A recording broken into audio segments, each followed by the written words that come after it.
It is my absolute pleasure to introduce our last speaker. She's a powerhouse and a style star named one of Forbes' top 10 fashion influencers of 2017, and Iggy has grossed over $1 million. But she's a success story. She's also an amazing person, and thank you so much for closing out our program. Welcome, Jen, to the stage.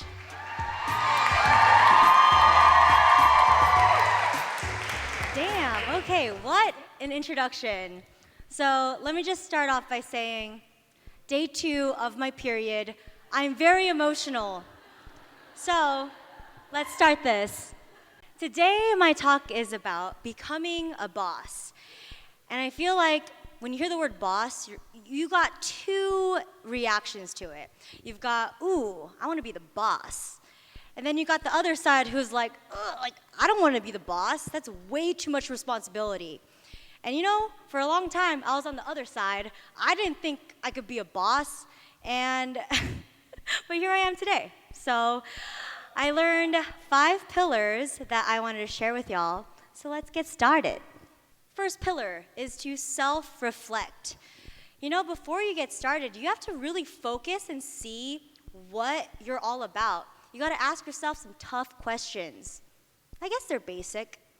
We've got, what's your business? What's it gonna look like in 5 years? Why did you start this? You know, you should know all this. But you know, for a long time, I didn't know. You know? I just thought it was something I could put off.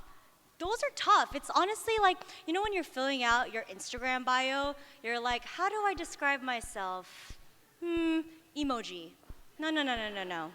I started in 2010, and at the time, my YouTube channel was something that sparked joy, if you will. Marie Kondo. Yeah, I was in community college. I got rejected from all my dream schools, UC Berkeley, but you know, this is my circumstance. I was living in my parents' house, I was working at a smoothie shop, and YouTube was the place where I could be myself. I had a creative outlet, and I can just show you guys what I got at Goodwill. I could show you guys this makeup, and it was a place where I can express myself, and I had no idea that it would be what it is today. And all I knew is that I wanted to continue it, and I wanted to be consistent. So things got pretty serious in 2013, you know. There I am at my first fashion week, got Stephanie there, you know, we're walking down. But yeah, 2013 was pretty serious for me because that was when I graduated college. I had to think about where I was going with my YouTube channel. My YouTube suddenly became my source of income for like 3 years, and I was like, okay, I'm gonna make this hobby into a livelihood. I had a manager / attorney, I had an agent, and I had a bunch of people asking me like, where are you going with this? What is your 5-year plan? And so I was like, I should have done this before, but that's when I had to crack down and I had to self-reflect and answer these tough questions. And now, you know, I know my channel mission. It's to make people feel more connected. It's to make people feel less alone when they're watching. And as an Asian American, I want you to see me as an example that you can thrive in this industry as well. And then, when my clothing line came into the picture, Iggy, I knew exactly what I wanted because I had done the hard work. I was like, yup, this is my clothing line. I want it to be a reflection of my personal style. I want it to be for the consumer that doesn't want to be labeled in one box. And because I had reflected, I had a real good foundation of what I could build on top of it. So, self-reflect, first step.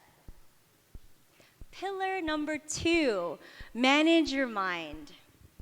Your brain is the biggest asset you have, but it can also be your weakest link.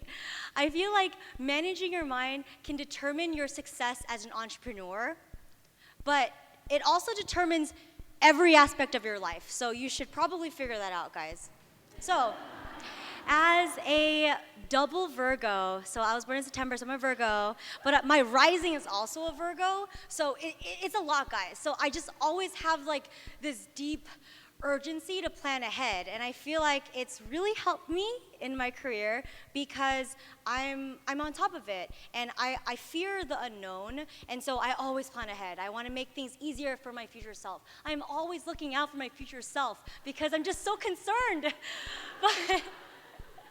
But the thing is, like, you know, you look at my feed, you look at my YouTube videos, and you're like, wow, her life is so effortless. It's so spontaneous. No, I plan. I plan a lot for it to look like that. Because every day, we're overwhelmed with so many decisions. You know, when you wake up every morning, like, you have this limited amount of brain juice. Science. And so, you know, you've got like your basic decisions like, what am I gonna wear today? What am I gonna eat today? Who am I gonna see today? You know, those are like basic, but they are draining this like limited amount of brain juice you've got. But then you had your professional decisions like, how am I gonna respond to this email? How do I see this difficult coworker? Like, what am I gonna film today? You know, like all these things, those take up more brain power. And the thing is, you know, like after a long day, you know, when it gets to dinner time, you're like on Postmates and you're like, I don't even know what I wanna eat right now. Like, I'm just stressed. This is called decision fatigue. This is when you've made too many damn decisions in one day and you're just tired, you know?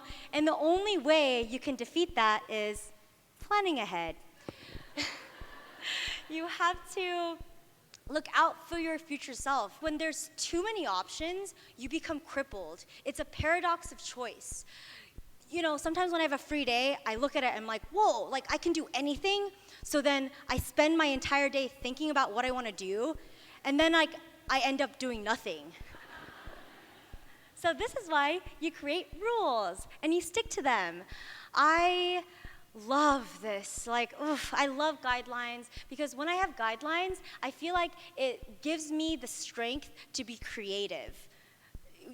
I don't know, it's like opposites. So every month, the first of every month, I sit down on my laptop and I brainstorm all the videos I can do. And it feels uncomfortable, but I still do it. Like, I don't have to like, I'm not married to these video ideas, but I give myself some guidelines, you know?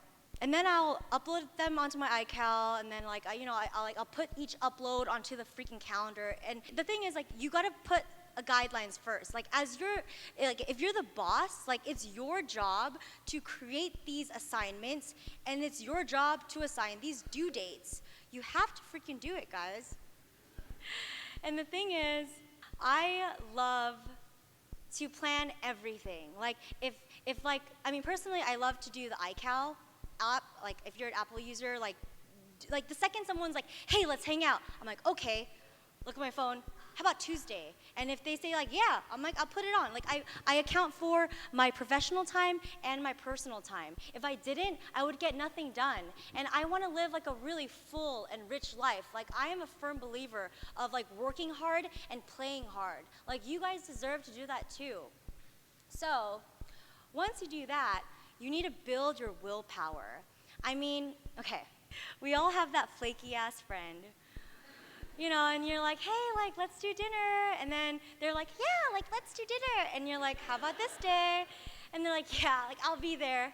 And you're like, no, bitch, like, you're gonna freaking flake. And the thing is, the more times you flake, the easier it is to flake.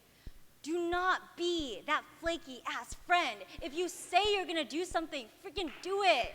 Just freaking do it.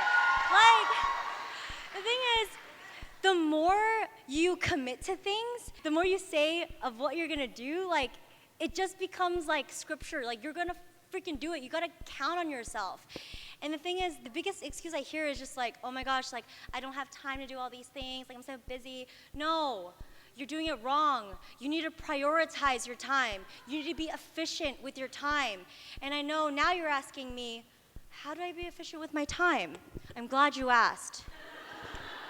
Here's a fun activity. Set a timer for 20 minutes. I know this sounds neurotic, but I swear to God, like, it's helpful in many ways, and let me list them. So first, I set the timer on for 20 minutes, and then, no matter what, I have to focus on the task at hand. I'm not doing anything. I put my phone on mute. I'm just focusing on what I said I was gonna focus on. And 50% of the time, I get that shit done. 20 minutes is a long time. That's a TV show, guys. This is a long time. And you'll be so surprised on what you can do in 20 minutes. So number 2, the reason why I like it is because even if I don't finish it on time, it allows me to gauge how long it takes me to do something. So I'll continue to focus on something, and then timer goes off. I'll reset the timer, and then I'll continue to work on it. And now I know a video treatment, it takes me 45 minutes to do because I time myself. So now when you plan ahead, you're not just estimating I don't know how long it's gonna take. You're gonna be yes, it's gonna take 45 minutes to an hour. So that way you can plan ahead. So now that you know what you're doing every single day, you need to work on your willpower. And the only way you're gonna do that is by showing up for yourself every single day. And your willpower is a muscle. The more you work on it, the stronger it's gonna get. It's like the gym, let's say you have 15-pound weights and you're oh my God, this is so hard, But, you show up, you do those reps, and pretty soon you're oh my God, this is so easy. I'm gonna go on to the 20-pound weights. So that's why your willpower is a muscle. Third pillar, invest in yourself. I would say that boss energy grows when you put it back in yourself, guys. I'm not gonna lie, I've had many meltdowns and breakdowns, and it took me a long time to realize that I am my most valuable asset. And if I'm the most important person in my life, I gotta take care of myself. So I'm gonna talk about 3 things that I will always invest in. Number 1, therapy. I think that my mission in life, that's kind of heavy, but I would say one of my missions in life is to normalize therapy. It's not some taboo thing. Everybody needs therapy. Even my therapist has a therapist.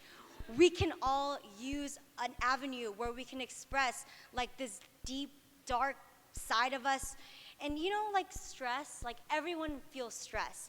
And it's gonna manifest in some ways. And if you are not finding a productive and proactive way to manage your stress, it's gonna come out in weird ways, y'all. It's gonna come out through your body. It's gonna come out through health issues. It's gonna come out on your friends, and you don't want that. And as someone who really cares about the people in their lives, I just hated dumping that onto people. And for a long time, Ben was my personal therapist. Not very healthy, And it can break down the strongest of people. And so that's why 2 years ago, I sought out help. And I think it's gonna be great because then your personal issues won't leak out into your professional work. Number 2, exercise, The reason why I'm gonna be real honest with y'all. The reason I did exercise was because I wanted to lose weight. That's another talk, but the only reason why I stick with exercise is because it gives me endorphins. It stabilizes my mood. It allows me to center myself when I'm working. And when I have a horrible day and everything went wrong, in the back of my mind, if I went to Barry's boot camp, I'm well, at least I went to Barry's. It makes me feel good. So no matter what, find some sort of thing that you enjoy doing, whether it's group classes, hiking, dancing, whatever. Your future self will thank you. You only have one freaking body, guys, and you need to exercise. Being sedentary is not serving you in any way. If anything, just sitting in one place, focusing on work and not getting that energy out, it's gonna cripple you. Number 3, absorb soul-fulfilling material. It's not the universe's job to hand you motivation every day. Here, take it. It's not. It's your job to look for it. So one of my favorite things is to read. I like to read. I never enjoyed reading until I graduated from school, funny enough. But I would say that my boss Bible is Stephen Covey's 7 Habits of Highly Effective People. When I talk to people with that same boss energy, they either have read it or they know the 7 habits already. And I'm like, okay, great. So please write that down. Very important. If you don't like reading, find a podcast that you can use for your life, and even like committing to events like this, like a rare day. Like, this was an investment for yourself. I think that even being in this big group of people where we're all like have the same goals and we're in the same energy, it's like osmosis, and you can feel inspired by this, Science. And the thing is, these 3 things, you look at them and there are commitments. They are financial commitments, they're emotional commitments, but think of all the random stuff that you spend your money on that are temporary and superficial. Like, why not spend it on your physical and mental health? Pillar number 4, be uncomfortable. I'm very uncomfortable right now. This is like not exactly what I want to be doing on a Saturday, but here I am. I used to be terrified of public speaking, and the only way I was able to get comfortable with it is by confronting it. And I'm glad that I pushed myself to do this, because if I had just been afraid all the time, then I wouldn't have been able to share this with y'all. I also want to use another example. So my YouTube channel is very personal to me. It's a visual diary of my life. I am basically on a self-inflicted Truman Show. And it's really hard. It's really easy to be hard on myself because my whole job revolves around me. And as someone who is very critical on themselves, sometimes like when I'm not feeling good about myself and then I have to get to work, like all I have to do is just look at myself. It's like not exactly amazing. And the thing is, like, this pillar is like hard for me to talk about because it's something that I'm actively trying to work on today. And I realized that with my job, like, I felt very, very attached and possessive over my work, and the only way I was able to grow my business was by hiring new people. And whenever I would talk to like YouTubers with larger channels than mine, I wanted to know like what their secret was, and they all had editors. They were delegating. So I had to learn how to relinquish control, and that was so hard. I hated the thought of having other people see my work. It made me disgusted. You know when like you're just, like let's say like you're dancing in front of the mirror and you're like, heh, and like you don't want anyone to see that raw footage. Like you need to look at it first and then you need to edit it yourself. But I knew that I had to delegate. And I went through the whole process of just like hiring and conducting interviews. It was a lot of hard work. It felt very unnatural to me because like I'm me. Like, I don't know. I just felt like a fraud in some sense, but I knew that I had to find some help. But I think the hardest part about delegating was explaining exactly what I do without doing it. But now I have found a team, which I am so happy for. We've got Kristlyn, we've got Iris. Oh, hi. Okay, and so I found my team, and it's crazy, like we're still growing, and it's amazing. And I wouldn't have been able to grow if I didn't stay comfortable. So my last pillar is be empathetic and gentle with yourself. And, like I said before, I am really hard on myself, and it sucks because my whole job revolves around me. And like I said, it's a lot. Like, you'd think that it'd be fun if it's all about you, but when you just want to get away from yourself, when your job and your livelihood is about yourself, like, you gotta ask yourself, like, some serious questions. I have deep roots of self-loathing. I think I almost got addicted to just beating myself up. And I'm not sure if it's because of my Asian American background, but nothing I did felt good enough. And that's such a freaking curse, because anything good that happened to me, I felt like I couldn't talk about it. Anything great, if I got a great deal, I'd be like, it's not enough. And the problem with being the boss sometimes is that you have to be the person that says, like, you're doing a good job, you know? Like, there's no one above you. Like, you're the fucking boss, you know? Like, you have to be like A+, you know? And I wasn't doing that. I was in a toxic relationship with myself. Nothing I did was good enough. I was just whipping myself, being like, work harder. What are you doing? You're hanging out? Shut up. Like, you know how much stuff you need to get done. And it made me sick, because there were so many great things happening in my life, but I wasn't able to enjoy them. And then I saw this Red Table Talk episode where Jada's brother came on, and he said, treat yourself like someone you care about. Because when my best friends come up to me, anyone that I care about come up to me, and they say something great that's happened to them, I'm like, oh, yes! Like, I'm so happy for you. That's fucking amazing. Like, let's party, let's celebrate, let's lift you up. Like, I'm like the biggest cheerleader, because I'm so happy for them. But the crazy thing is, like, I wasn't doing that for myself. And the thing is, that was my own job, but I wasn't freaking doing it. I felt like I was in this world where I was just, you know, like, I'd become my own Asian parent, and it wasn't amazing. You know? And it took some time, and this is something that I am actively still working on. But I see, like, you know, an effect on other people, because when you are gentle and empathetic with yourself, it reflects on the people that are around you too.